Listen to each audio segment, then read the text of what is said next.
BoxingVoice.com. Ain't no other sight in the game to see the Boxing Voice. Welcome back, ladies and gentlemen. Welcome back to another edition of the Boxing Voice Radio. I am your host, Nestor Gibbs, joined alongside Michael Gross, and we're going to be doing a review of One Night, Joshua versus Ruiz, which was considered a movie that was shot and directed by Sylvester Stallone. Sylvester Stallone, most known and forever will be remembered as Rocky. And the release of Rocky in theaters was 43 years ago on yesterday, which was the release of One Night. It was Sylvester Stallone's story comes to life, and that story is Rocky. They're calling Ruiz the Mexican Rocky. And look, I was just blown away, and I felt like it deserved to be talked about. Now, I don't know if I felt it was that good because of how good the fight was or how good the production was.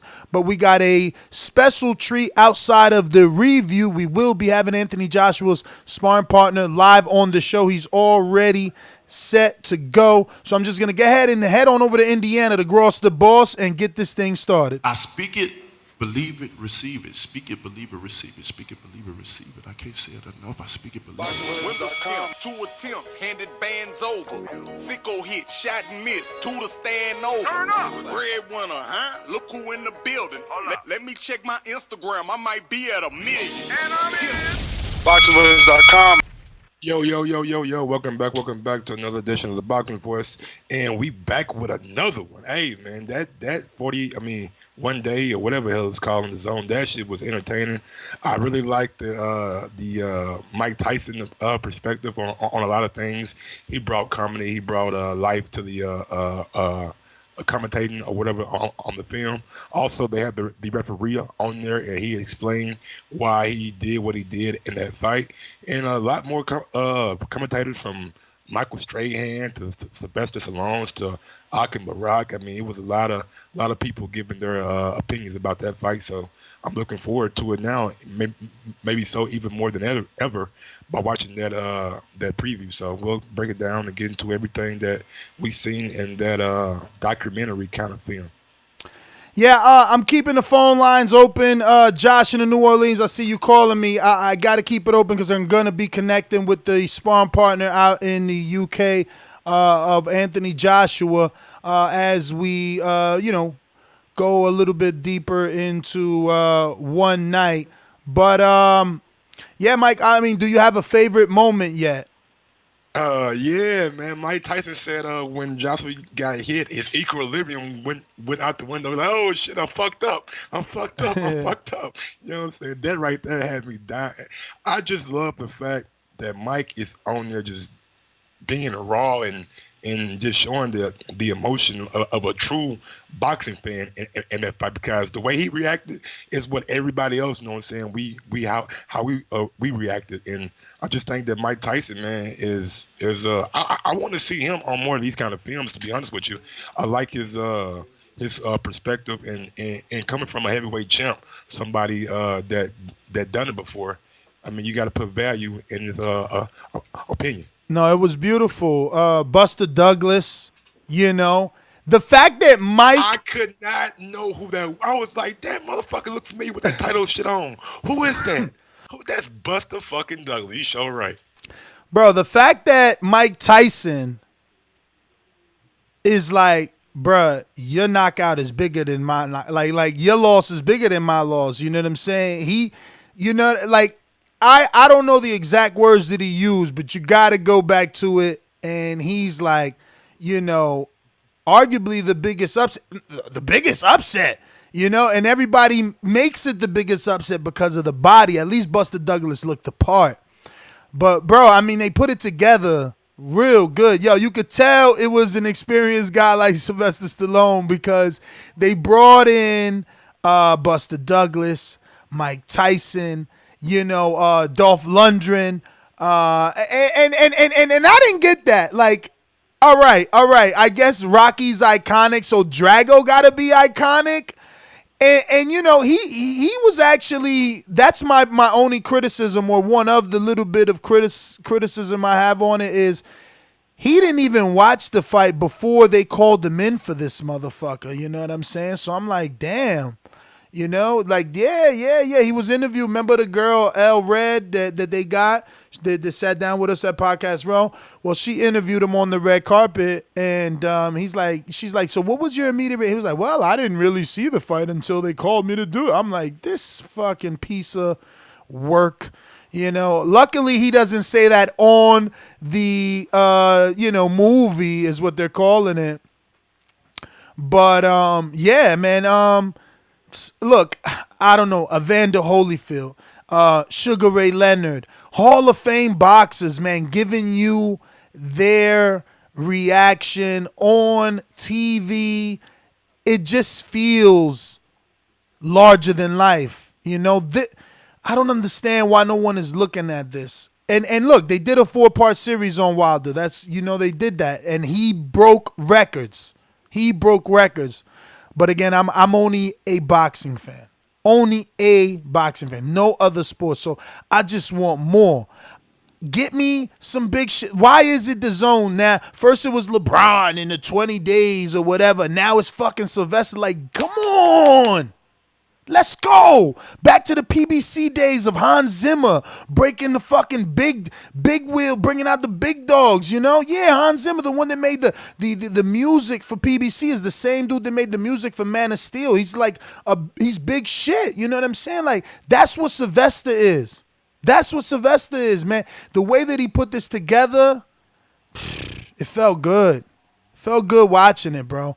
The story, everything, it just felt right. The way they showed you the rise of Joshua to the fall of Joshua to the, like, how everyone let Ruiz go by the wayside except Evander Holyfield.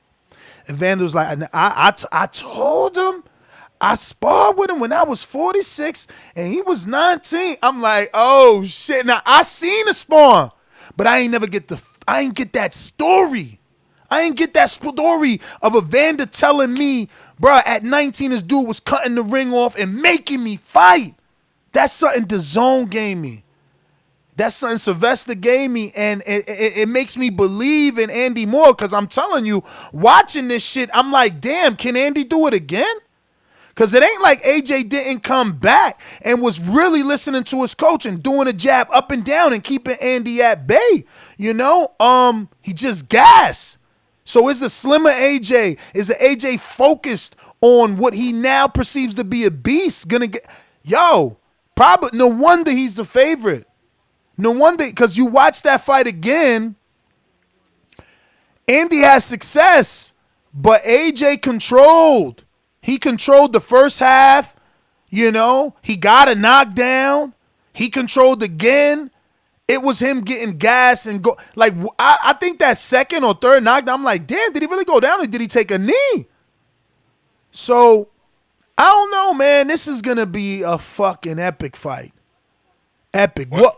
I'm sorry, go. I know I ranted. I will say one thing that I did like was the example that Mike said about David and Goliath. Like, we don't know what David did up until he was able to beat Goliath. But when he beat him, you know what I'm saying, that put him on another stratosphere, and that's exactly what happened.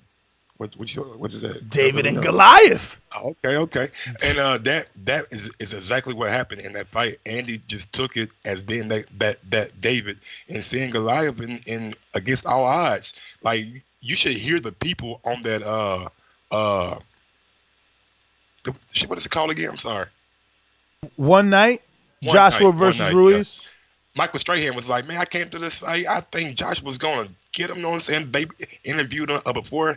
This guy has no chance. Josh was just, you know what I'm saying, going by. And he, after the fight, he was definitely a surprise. And a lot of people looked at Andy Ruiz's figure and didn't think much of him.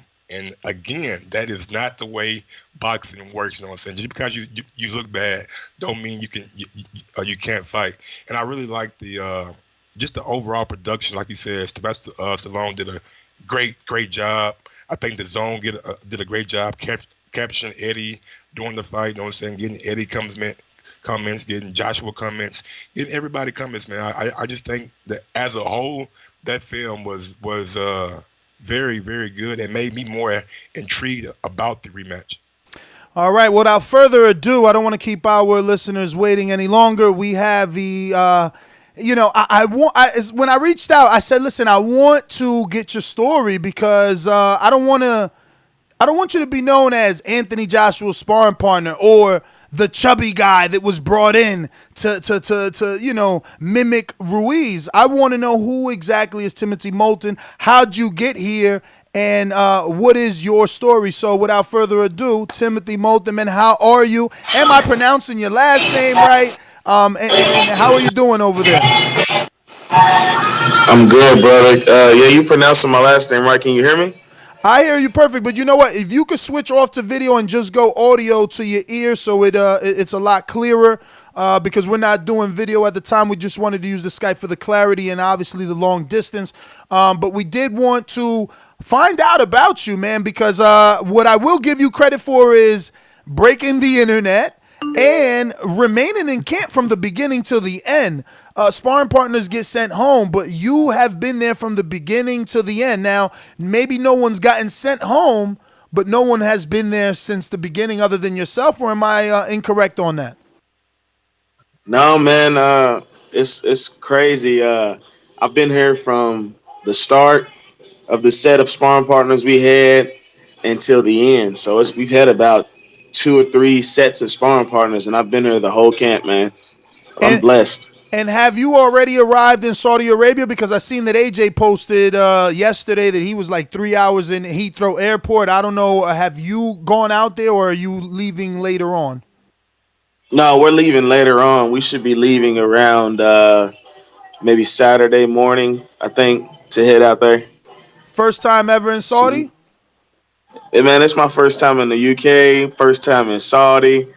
I'm just a young man, from Louisville, Kentucky, man. It's just this opportunity is great. Shout out to Blessing, baby. It's a Louisville, man. blessing.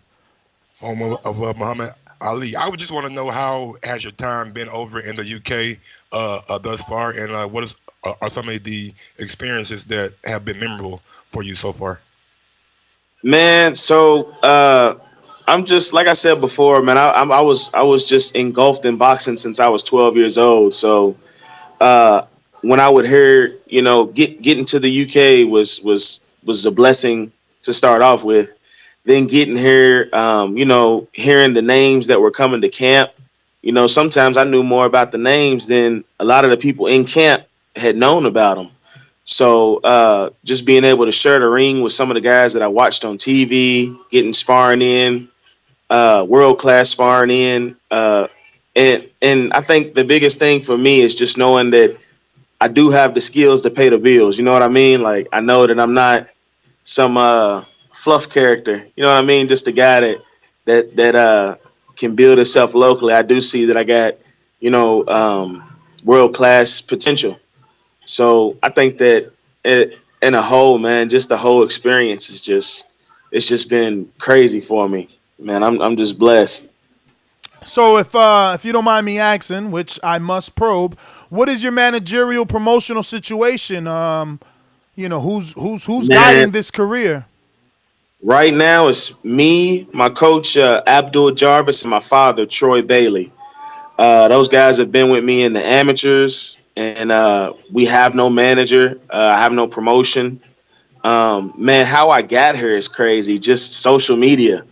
Uh, I actually was on social media for the first Ruiz fight, and I actually a lot of the things that I do, I patterned myself after Ruiz. I knew about Ruiz when he was 10, 15 and 0. You know what I mean? And the success that he had as far as the way he fights. I patterned myself after a lot of things that he did. So when I seen he was fighting Joshua at that scale, I was just like, man, I'm gonna try to get into a camp like that because I haven't been in there besides the amateurs, mixing it up with guys at that level. And I was kind of ready to make that step up to the next level.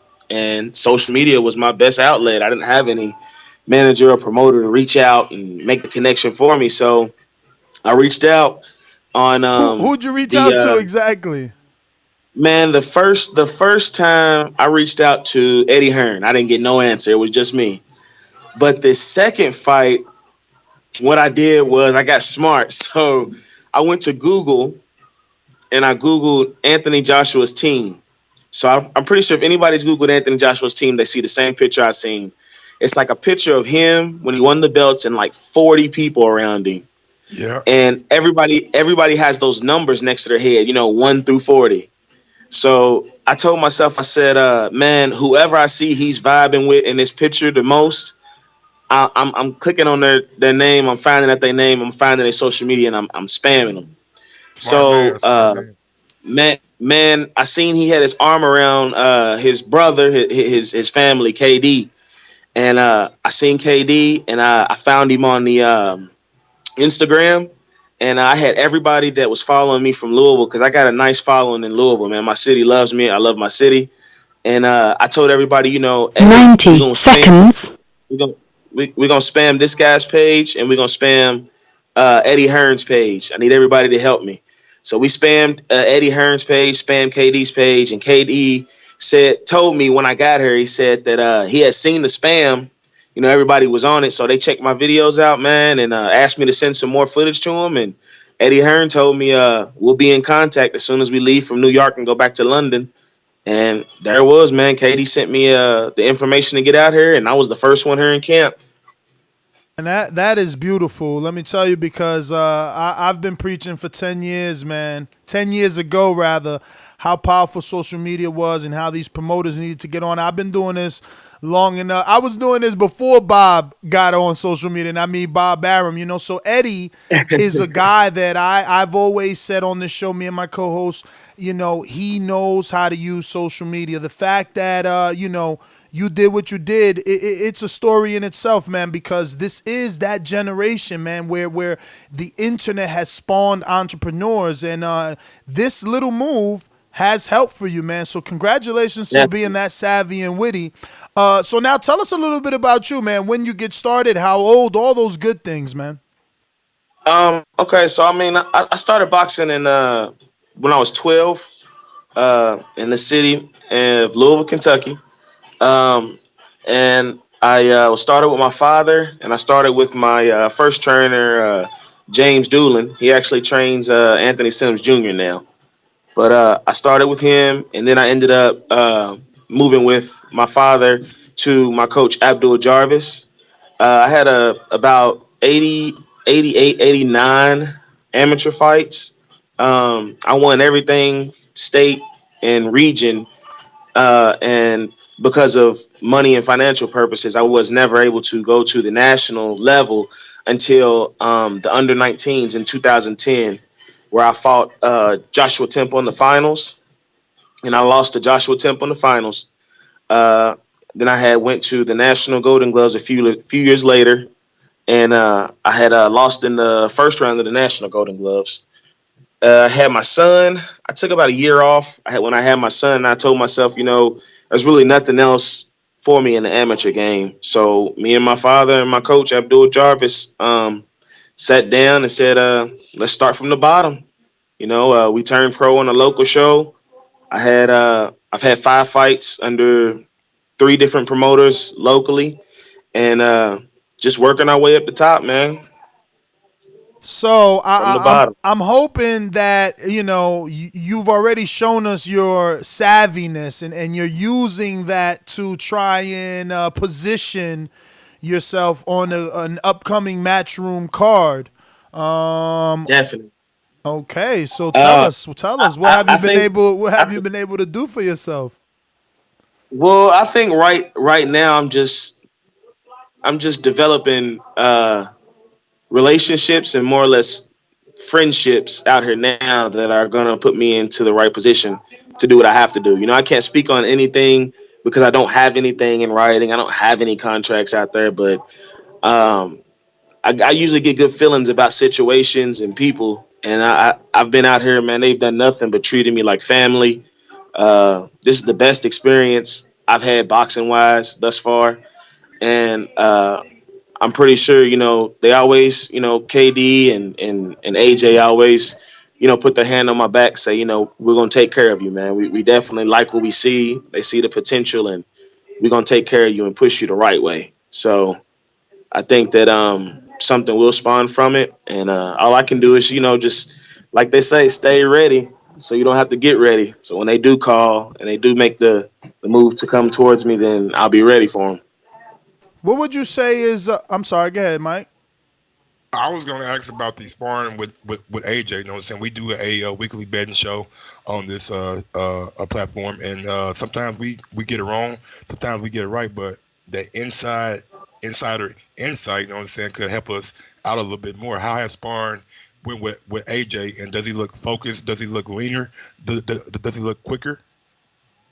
Man, all I can say right now about it, because I haven't got to speak with KD as far as the details of what I'll be able to say right now. But man, everything that they have done in camp to get ready for this fight and prepare has been A1.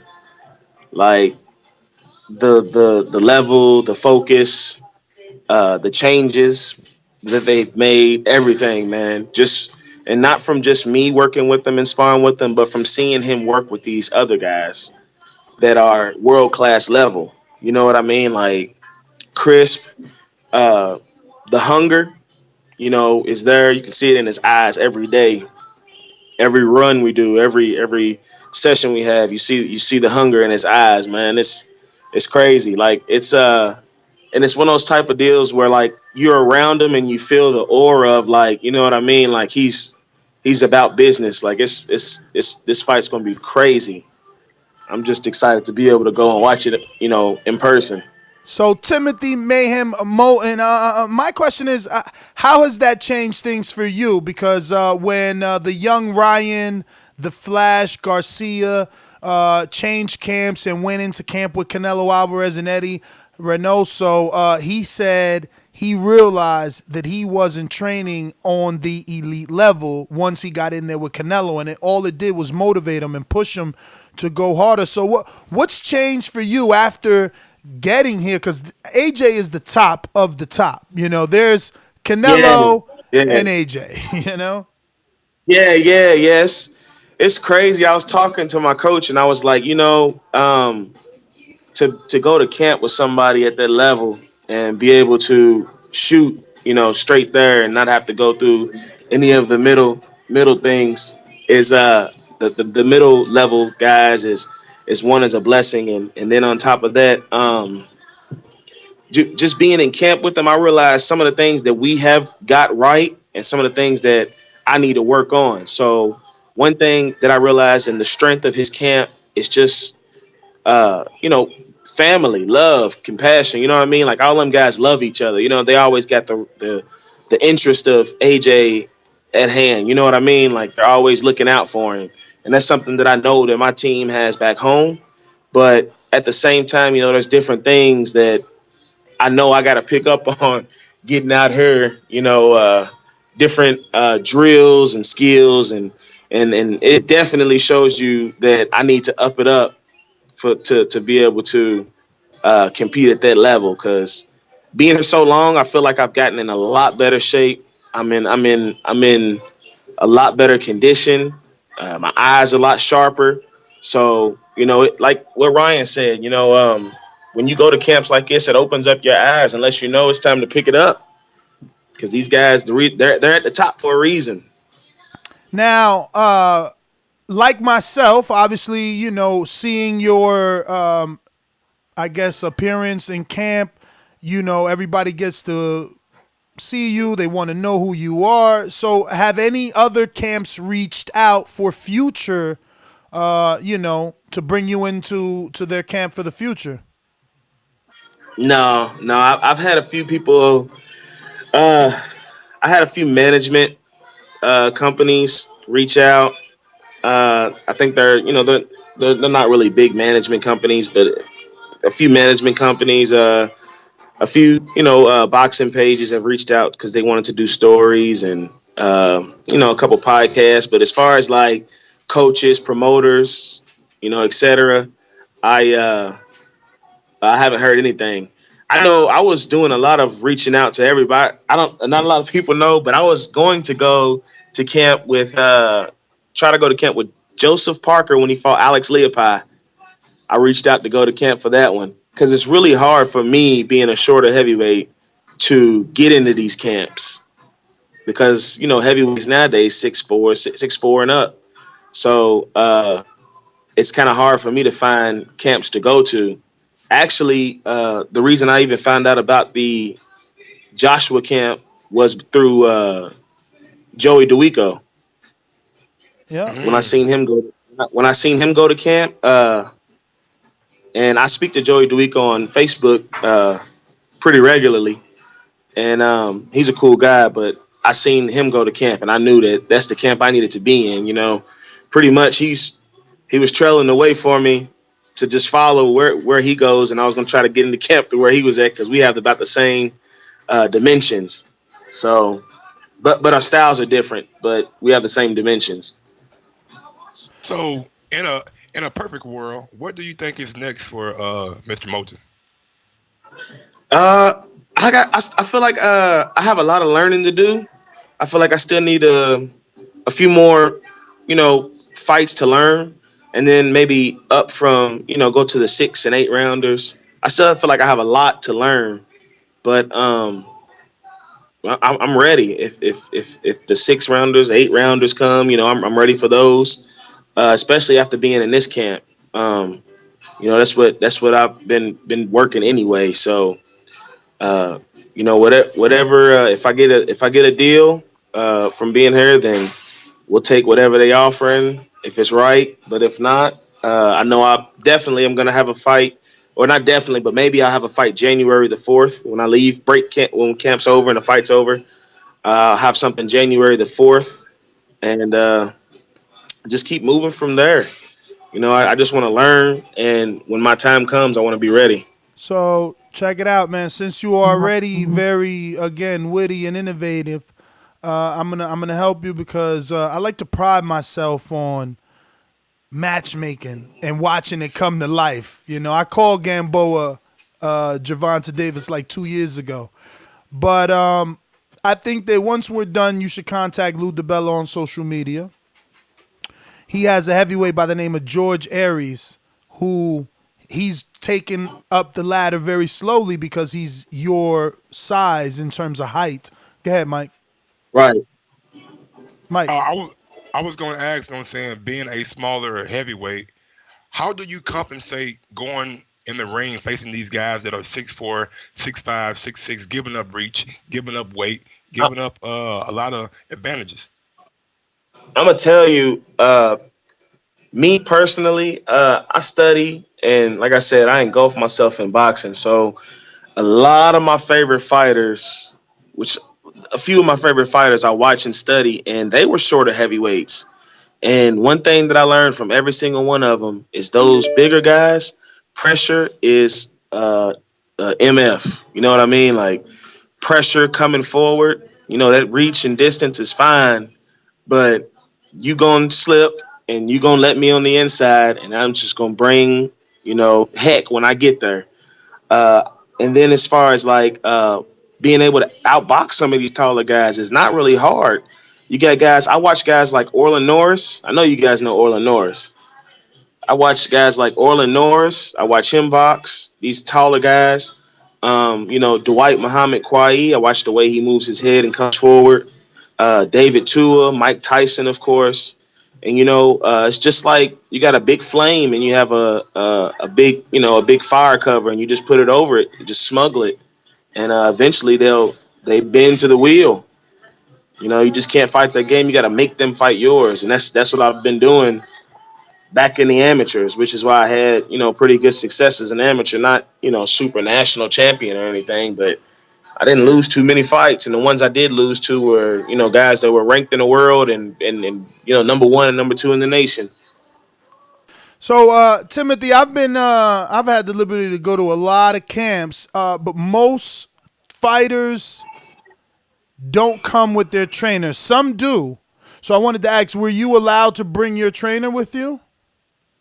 Well, I could have if I wanted to, but I didn't because my father still works a full time job, and so does my coach. So they was unable to leave uh, and come with me because when I came here, there was no set time of when I would be leaving.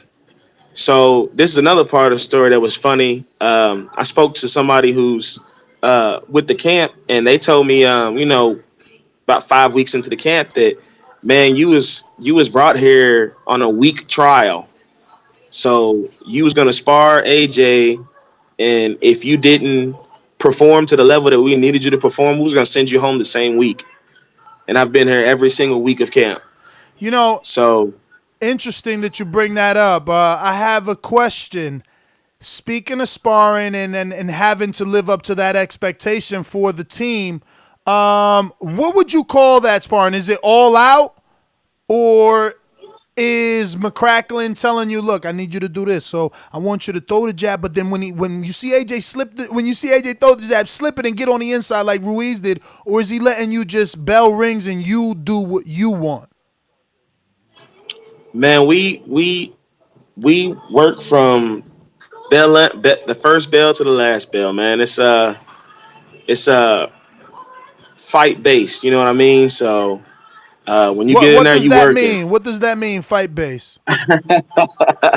So I mean, it's a mixture. It's a mixture. I mean, sometimes we run through drills, and then a lot of the times, you know, it's time to get it. I don't know what I can say about it without Nah, no. Listen. I'm not trying to get you in trouble. I'm gonna just tell you what was said on Gloves is Off by David Hay, former cruiserweight champion, unified, and also a heavyweight champion. Now the manager of Derek Chisora, obviously very known in the UK. He came out and said that Carlos Takam told him that he was instructed to do technical sparring. So when they elaborated, basically it meant that Takam couldn't let loose. So I was just trying to get some clarity from you. Nah, I see. I'm from the U.S. like you are. I ain't heard of no technical sparring, but we've been out here getting it. That's what's up. That's what's up. Were you able to spar other guys besides just AJ? Oh yeah, yeah, yeah, and that's what Not only with AJ, but it was just that was another big confidence booster for me was being able to spar these other guys that you guys have seen, from the pictures and everything that's in camp. I've done rounds with all of these guys, man, and that's been a learning Let me experience. let me make this a little more interesting because do you have to do those rounds after you're done doing what you're brought there to do for AJ, right? Like, or they let you come in early and then spar them because I'm sure they want you No, no, no, fresh. no. Most definitely. AJ is the focal point of everything. So anything else after that is on us, but AJ is the focal point of everything. I'm You glad know, that you our, elaborated because I just want to emphasize on giving you extra credit. We may have naive listeners that don't understand what it is to be in an elite level training camp and spar with an elite level fighter and then take a break and then ask the other existing sparring partners, hey, give me some work and do it all over again. So congratulations, champ. I really, really want to see the progression of your career because, your actions are speaking, and they're going to want to make me see what you do in the ring because, again, it takes a different type of person to once you're done working with the champ, have enough in you to work for yourself and better yourself. thank you, Because I've been in camps thank with you. Deontay Wilder, bro, for like the last 7 fights. And, there's some that do that, and then there's some that pack it up and they ready to go home, or they hit the bag and they ready to go home. So, Yeah, congrats on pushing and trying to go the extra mile. thank you, thank you.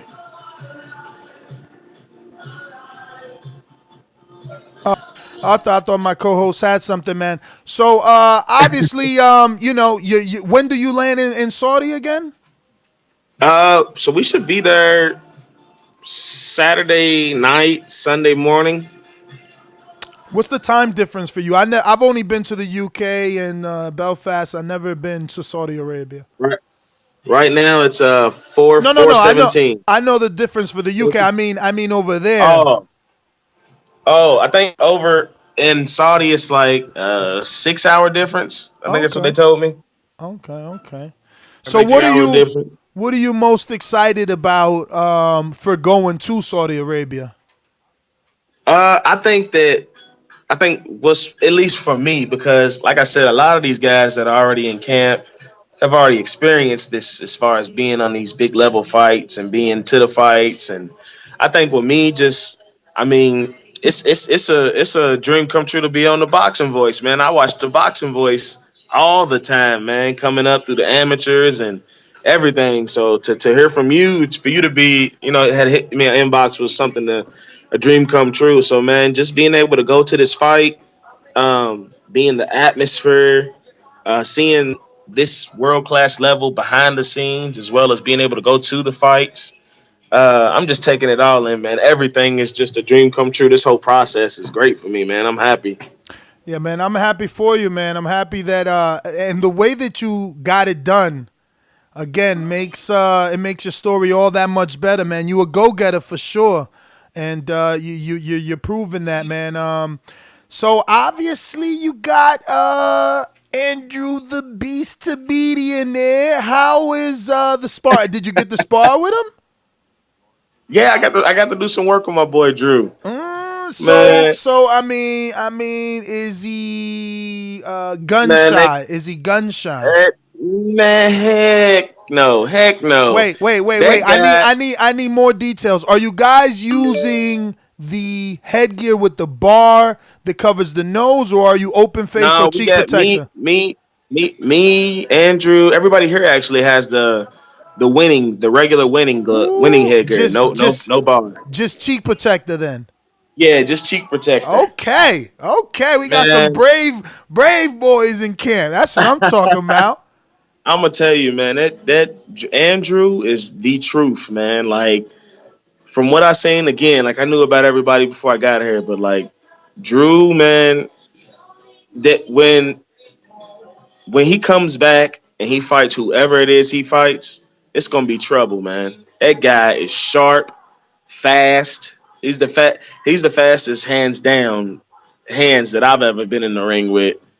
Um, fast, sharp, got some pop on him. You know what I mean? He hits pretty hard.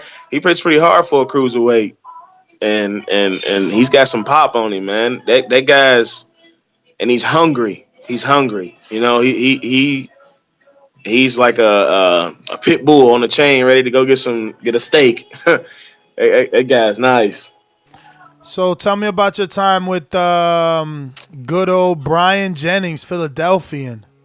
By man, he is a true gentleman and veteran, man. Like I got to do a few rounds with Brian Jennings as well, man. He worked with me and taught me a lot, and it was great, man. He actually pushed me. He pushed out 2 extra rounds when I wanted to get when I was ready to get out. He was like, "Nah, we gonna go 2 more." You know what I mean? Ah, yes, yo, those are the worst when you ready to go and they like, nah, Yeah. damn. So And wait, he, wait, wait, wait, he wait, wait, wait, wait. So you guys, you're obviously training 3 minute rounds, right? yeah. Everything is What do you get in between? A minute or 30 seconds? I think with BY we did 30 seconds on some rounds and a minute on some rounds. Okay. Man, it's just whenever he's feeling, he's like, all right, come on, let's get it. Boom, then we start. Now it could be 30 seconds. I'm thinking like, hey man, like, I got another 45, 45, 15 seconds. He's like, nah, come on, let's get it. So I Man, mean, that's amazing. That's amazing. yeah, it's just crazy, man. That's that. Listen, there's no better work than that type of work. Those are elite level guys, man. Let me see who Yeah. else. Who else is in there? Who else was in there? I know. I did a show actually on your post. You had this who's sparring partners versus who's sparring. I was like, oh, this is perfect. All right, so oh yeah. I don't know this guy's name. Who? Hussein. Yes. Hussein, man, he is a strong German. He's from Cologne. He actually just recently fought a 10 round fight against a vet. I think the guy's record was like 42-3, and he had a hard fight, but he pulled that out. This was maybe a few weeks ago, but man, another one. I got a few rounds in there with him as well. I think I got about 4 or 5 rounds in there with Hussein. Man, he's a gentleman. I mean, he's big, strong, and with him it was more or less work. You know, it was 4 straight rounds of just working. You know, I mean, getting it in there, and he was ready to get some work in. So, and this was again, this is all after where our session is done with AJ. So it was great, strong, man. Man, that's just like I said, something that you can't be taught. You have to go through it, man, and Definitely. it's truly a blessing, man. Congratulations to you again on your persistence, bro. Persistence is key, man. Not taking no for an answer, not laying down. That was official. Obviously, the premiere was what in L.A., right? The premiere for one night. Mm, I think so. So, did you guys watch it together yesterday? Did you get a chance to watch this one with AJ? No, no, no. Oh, what the premiere? You talking about the The one night, the Sylvester Stallone movie that they made, it came Oh out yesterday. no! I seen it on my YouTube feed. No, we didn't watch it. The time is different, so it was probably like 2, 3 in the morning when it was here. So we probably all was asleep when it came out.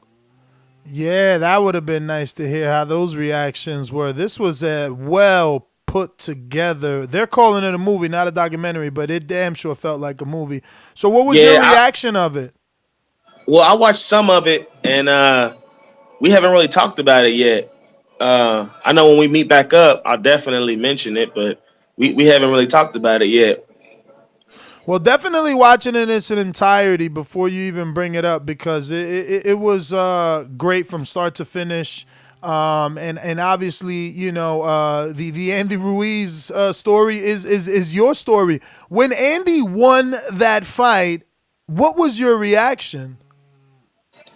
It was first of all, I'm a big fan of AJ, huge fan of AJ before I even came to camp. So, which is one of the reasons why I wanted to get into camp. One of the many reasons I wanted to get into camp with him the first fight, to help him prepare for Andy Ruiz. But for me, it was bittersweet, because I was like, dang, I really wanted him to win, succeed, and keep them belts, and I wanted to see him fight Wilder, and that was going to be a heck of a fight if that was going to be the next fight. But when Andy Ruiz won, I just was like, dang, it sucks, but that's another opportunity for me to try to get into camp with him to help him for this comeback that he's going to come and get these straps back. Yeah, man.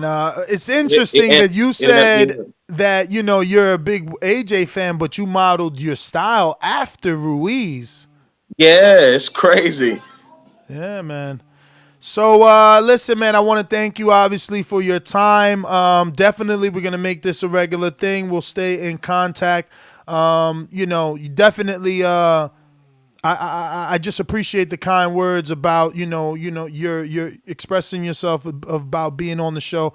And I echo those sentiments right back at you, man, that you were available to us and willing to come on the show and tell our listeners your story. We truly appreciate your time. I know it's valuable. Man, keep fighting the good fight, bro. Keep doing what you're doing. You obviously know what you're doing in terms of getting where you need to go, man. My co-host did interrupt me, so I was going to tell you, get with Lou, even if it's just to talk to him, because he's got George Aries. Aries and you are the same size. It could be something that they look for in the future. They're taking him the slow route anyway, so there's no rush. Plus, he's got Stephen Shaw, another dude that's not that much bigger than you. He's got heavyweights outside of losing Wilder. And, if you don't have anybody, at least maybe he could get you some fights because he's doing business with the UFC Fight Pass, so he needs fights. It'll be in the East Coast, though, so, welcome to the Tri-State, man. But once again, oh, shit, I'm sorry. Oh, that's you. That's actually you, Tim. What's up with all that? Tim, You breaking up, bro. I can't hear you. I know you got all that background noise. I didn't know what was going on. So I was just saying, man. Yeah, man. Get with Lou, and maybe something could happen there. You know, even if it's just getting a few fights on his Broadway boxing series that gets aired on UFC Fight Pass. But once again, thank you for your time. If you haven't done so, give out your social media. If anybody who isn't following you can do so. Once again, thank you for being on the show, Timothy Moulton. Yes, sir. Timothy Moulton. You guys can follow me at mayhem_Moulton on Instagram. And you also can follow me at Timothy Moulton on Facebook. And then my Twitter is Mayhem Moulton 92. Thanks for your time, big dog. Thank you, Tim, man. We're All going right. to definitely follow Thanks, you. And man. listen, I appreciate you having me on the show. any type of news you get for yourself, on yourself, an upcoming fight, you know, signing, you doing a photo shoot, inbox me. Yes, sir. Will do. Thank you, brother. All right, there you have it. AJ's sparring partner, Timothy Moulton. You know the number to call in, 1-425-569-5241. Press one time. Voice your opinion right here on the Voice Other People hotline. And you can also add Nestor Gibbs on Skype to be part of the conversation. Mike, man, talk to me. What did you think? I like the fact that he really pretty much created his own lane. He definitely had a plan and went out and executed by getting in that training camp. I like the fact that he seen AJ, you know what I'm saying, wanted to get in that camp, came up with a plan and got into the camp. And the experience, you know what I'm saying, from that camp is like extra valuable, being around Brian Jennings and AJ and Andrew Tabiti. Those are all elite level fighters, you know what I'm saying? So I think it's good for him. But like you said, you know what I'm saying, get with Lou DiBella, get with Eddie Hearn, like somehow, some way, you know what I'm saying, make it work for you. I want to see you now more, you know what I'm saying? Like I want to see how good you are in the ring, you know what I'm saying? I'm kind of invested now. No, definitely. I'm gonna be following him.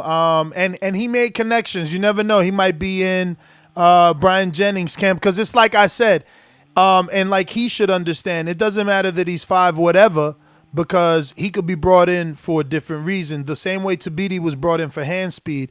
We're going out to our callers, but first a quick word from our sponsors. Remember to rate us 5 stars on iTunes. These calls are brought to you by El Camino Electrical Services, experts in electric vehicle charging stations. For consultations and turnkey installation, visit us at elcaminoelectricalservices.com. Going out to Canada, Jose, what it do?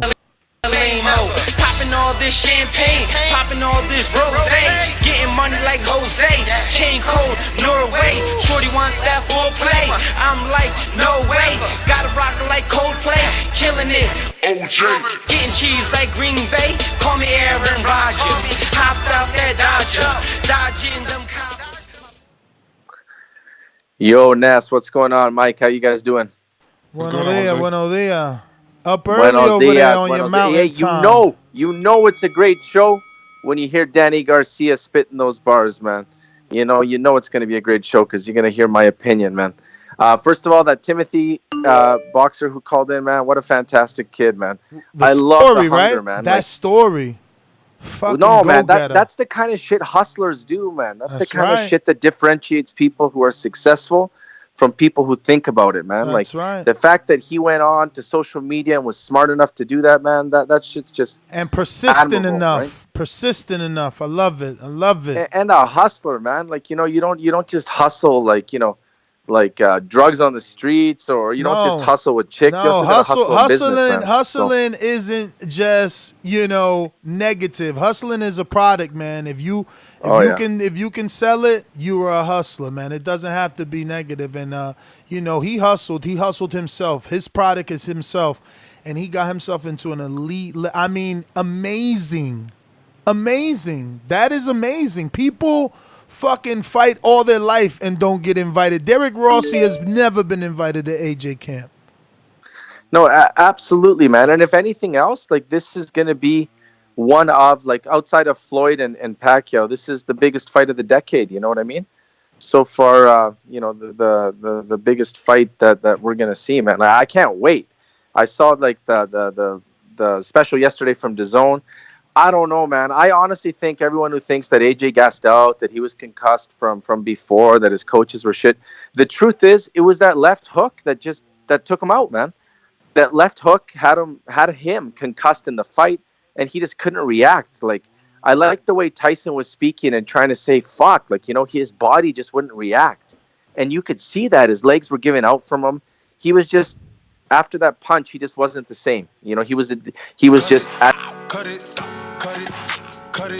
You are a Boomerang, my friend, so you could always call back in. We're going out to CYP on the Boomerang. Talk to me. Yo, CYP. Confirm, since y'all be on Skype.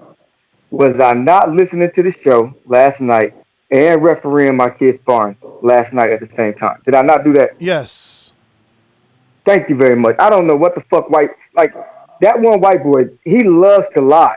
And I'm telling you, it's starting to get weird. It's starting to make me think he really not gonna show up. When you have to lie and lie and lie He to boost lives in yourself Texas. up, like I don't understand why his motives are, I'm a liar, that's why he's fighting. It's like, dude, so that means if everything is true, you really don't want to fight him. If your whole motive is he's a liar, he's a fraud, he's a this, stop it. Anyway, I'm gonna move on. I got 3 calls, so let me jump to my other topic. Coppinger is who we use on this show all the time. We use Coppinger to respect his opinion, respect his art. Coppinger says the site fee was $40 million, but people want to say 85. It's funny how when Coppinger says something you like, it's cool. We say something you don't like, you disagree. Now, anybody who thinks that AJ will receive the $85 million site fee of a fight that Matchroom Boxing owns, they're idiots. They don't know anything about boxing, and I'm gonna slow down. All you gotta do is just study it. Hello? Did it cut out? They sell it. If that price, you hear me? Yeah, you cut out for a bit. Y'all hear me? We hear you. Okay, but listen. 2, 3, anybody 1. He'll be back though. He got 3 of them. Damn, what did he say? What did he say that About the site fee, the Mike Coppinger $40 million. Was that? Oh, so it's I mean, think about it like this. Site fee 40 mil. So how much of that goes to AJ? We just got to do the math, right? Because we got to remember he already made 32, wasn't for the first Ruiz fight. So he ain't making 32 again. That's without site fee money. He made 32 for the first fight. So, if this one got a bigger site fee, we got to expect that he's making more. Now, does that person get to 85? I don't know. But you got to think that the zone also said, Joe McCrowski said that his fee for the Ruiz fight in New York was bigger, and they didn't take it. Would be less, yes. But this one would be less. Well, no, not site fee, It's purse or whatever. You know what I'm saying? No, broadcast rights. That's it. Yeah. So that ain't got nothing to do with Saudi Arabia offering you more of a site fee, because they just saying, look, if you air the fight in America, we'll give you X amount of dollars. If you gonna do the fight in Saudi, we only giving you X amount of dollars to air the fight in America. You get what I'm saying? Site fee is different. Yeah. Saudi Arabia is like, yo, we gonna give you X amount of dollars, do the fight over here. Now, if they gave 85, because that was the strong rumor, that there was an $85 million site fee offer. So maybe people are adding, the AJ fanboys are adding $40 million, like half of that goes to AJ, half goes to Matchroom. So he made 30-something his first fight, so $40 million site fee. Hell yeah, 80, 85, they rounded it up or some craziness like that, you know what I mean? But the honest truth is, there's been no legitimate site to report AJ's full purse. If CYP says he's seen the site fee, I believe him. I believe Coppinger got good sources. I haven't seen it myself, but if he's saying Coppinger's saying that, 40 sounds okay. I don't know. I mean, it kind of, again, because we've been reporting for so long that they was receiving like 80. 40 sounds low. To go all the way over there for 40? I mean, what you think Bob is going to China for? Money, exactly. One thing we got to look at is the UK pay-per-view, the zone paycheck, and the site fee. If he makes $75 million, that's a lot of money. But I don't know if that's the proper number. But I do think that he's making more than he made in the first fight. Absolutely agree that he's getting more than you got to get more. The same way Ruiz is getting more. Ruiz stuck out for more than what was contracted, and if he was getting more than what his contract indicated the first time, you know AJ's getting more. But we got a couple more calls to get through. We got Josh in the New Orleans. Talk to me. Let's go! Let's go! Let's go! I'm ready!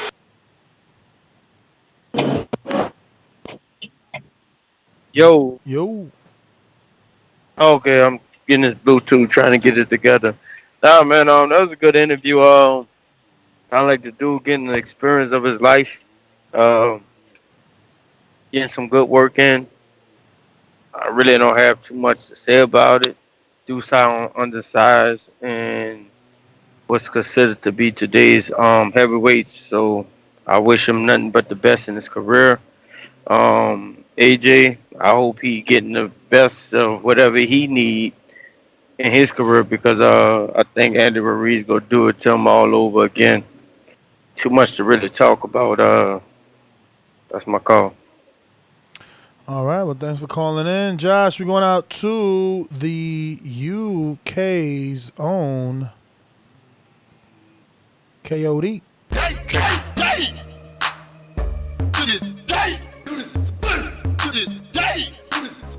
Sing along if you know the words.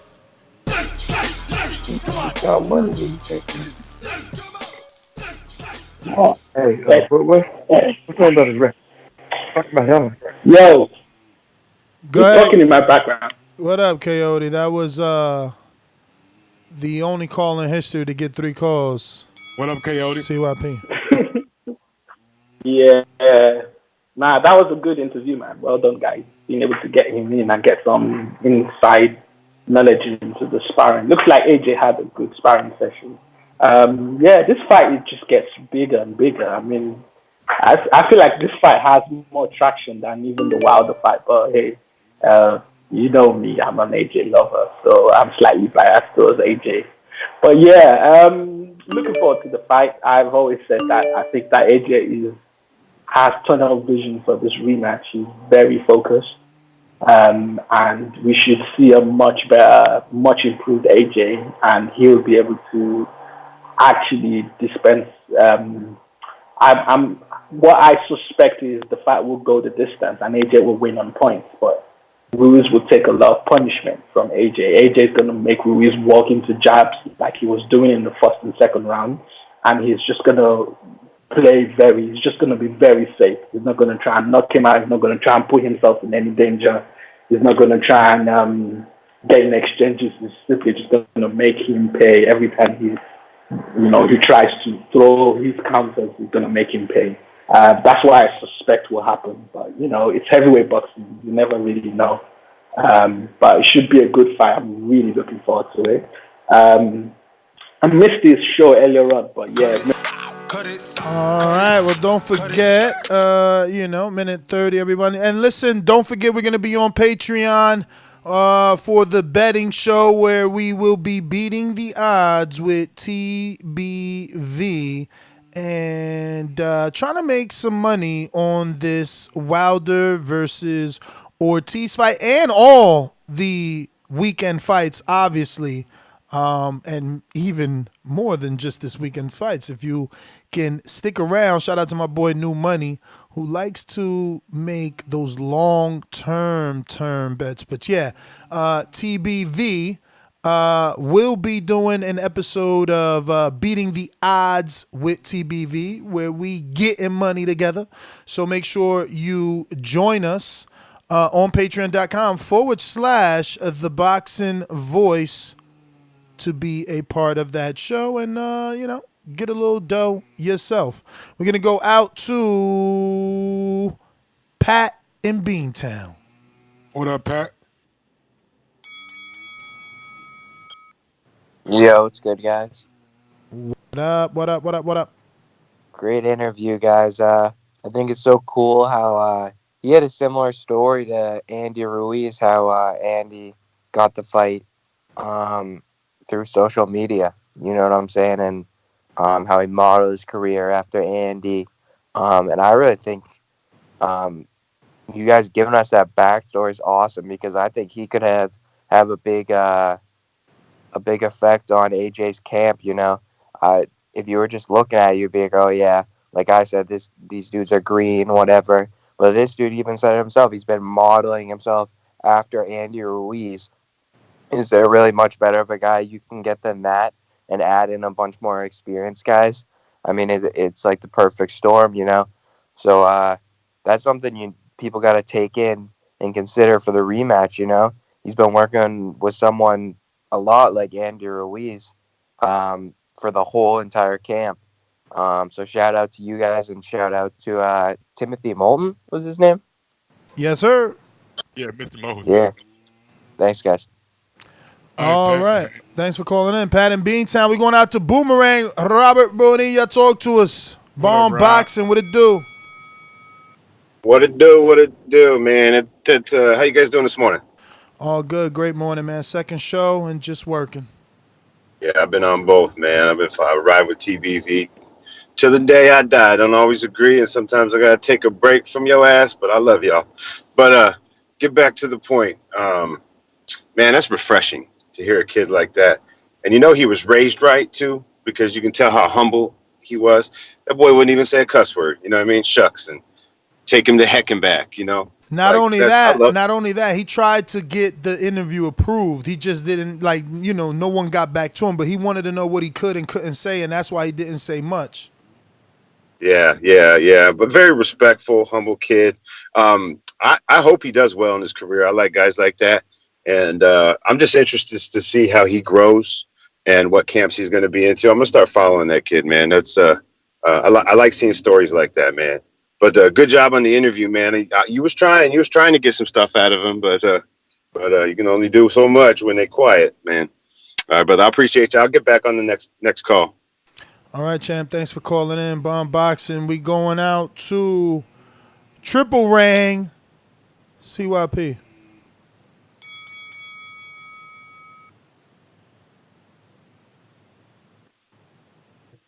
Y'all hear me? I'm here.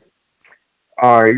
Y'all know that John Skipper just had an article, an interview saying that he was the reason that Wilder and the Dazn deal didn't go through.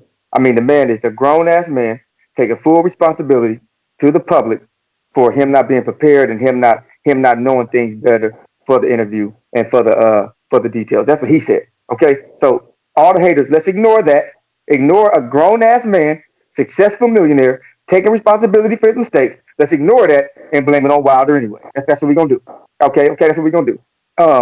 Secondly, I don't understand why I'm Mr. Get my attention in the chat, and then when I give it to y'all cry.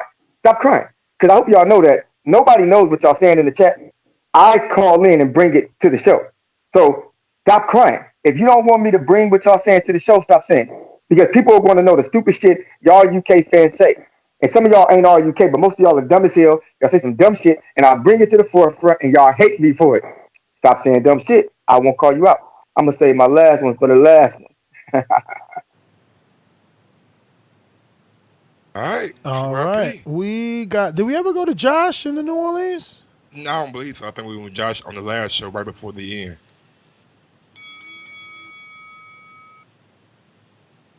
Josh in New Orleans, what's up?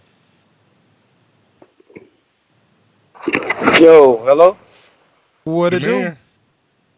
Yeah, y'all. I said I ain't had much to say about how y'all went to me already. Oh, all right. Y'all We get ain't another know. call and shit. I'll burn. Nah, we ain't know. So that mean we got to go to Jose on the Boomerang. Jose, talk to me. Jose. Like I was gonna say, man, I'm just excited about the fight. I honestly think Joshua's gonna take it.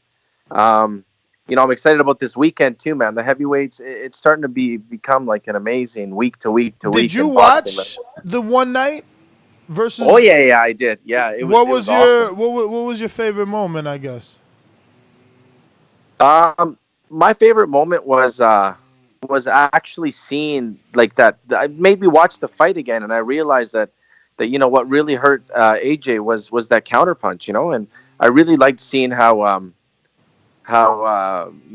Reese was just like just going at the kid. Like, he just wouldn't stop. Like when he smelled blood, he just went at him like crazy, right? So I enjoyed that a lot. But quickly, because I didn't get to call in yesterday, I have Ortiz winning this weekend. I just think he's going to do the upset, man. You better bet. You better bet on it. You better, I am. You better join us. You better join us for the betting show. I'm gonna call into the betting show, man. I'm laying a lot of money, and hopefully, as long as Ortiz wins, that should be good. And then lastly, I just want to say this quickly, man. CYP, you know what? You guys, man, appreciate the man. This guy's got some talent. He's entertaining, and I, for one, am certain, 100%, he's gonna whoop that white ass, man. He's gonna fucking destroy that bum from Texas. So CYP, you got a fan in me, brother. Team Canada's riding with you, man. That's all I got. Peace. Hey, man, that's coming from former champ, 3-0 in Border Wars, even though it's a bit controversial, his entire resume, but that's for Saturdays. CYP on the triple rang. Listen, man. That the white boy is saying, I'm in his DMs telling him to sell the fight. I'm a fraud. Look, man. I take screenshots of my DMs. The reason why I do that is so I don't get in trouble with my girl or nobody sets me up. I take screenshots.